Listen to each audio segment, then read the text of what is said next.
NFC North, I'm keeping it the same. I think the Bears eke into the playoffs. I think Jordan Love I like. I think they're worried about him. That's why I went a receiver in the first round. They're not quite sure they can trust Christian Watson's health. They're going to make this Jordan Love thing work. So they had a couple of other needs defensively, and they went wide receiver again. Vikings will be a very good fourth-place team. I think letting Sam Darnold go, I think they may regret it. Colin Cowherd just making Bears fans fall in love with him before he moves to Chicago. Do you think the Bears fans, do you think the Chicago Bears could sneak into the playoffs and finish second in the division? I think those are two different questions. Okay. I think they could sneak into the playoffs. I don't think they have to finish second. I do believe they're the third best team in the division. I don't think they'll finish last this year. They'll win more games than they lose.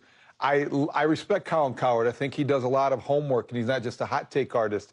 But when you look at that division, the Lions are still the most talented and deepest team in the division. They also have the experience of having won last year. The Vikings with that defense, it got better. And that would scare me as much as the loss of Sam Darnold. Yeah, it's going to be felt, but J.J. McCarthy just has to be a game manager. I think they have the best weaponry in the division, and that defense puts them second. And then the Bears, I think, will be a clear third. You think third? Yeah, I think fourth? third. No, I think third. I think they're going to be better than the Packers. I'm not sure about the Packers. I don't have a lot of faith in Jordan Love, and I know that has sounded like maybe in the past that he has played better than that, and he deserves more respect. But yeah. I think the Bears can be on this way and finish the season with the arrow pointing up ahead of the Packers.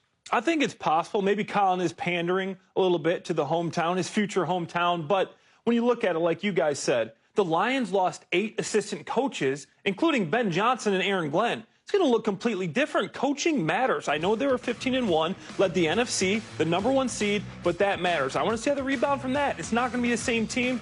Then you go to Minnesota. That's a team that scares me the most, but they are boom or bust because we don't know what JJ's going to be. Their roster is better from their 14-3 team. Right. But how does JJ play? Right. That's Kevin O'Connell has been known to work with quarterbacks. You saw what he did with Kirk Cousins. You saw what he was able to do with the Pasternak. You saw what he was able to do with Sam Darnold. And then the Packers. The Packers, relatively unknown. They did win 11 games. Jordan Love's back, kind of the same They did team. have a great offseason, though. Wasn't a great offseason. So that's basically Jordan Love or bust. I think the Bears can be the second best team in that division, but it all depends on what the Vikings do. Yeah. And it depends on Caleb Williams.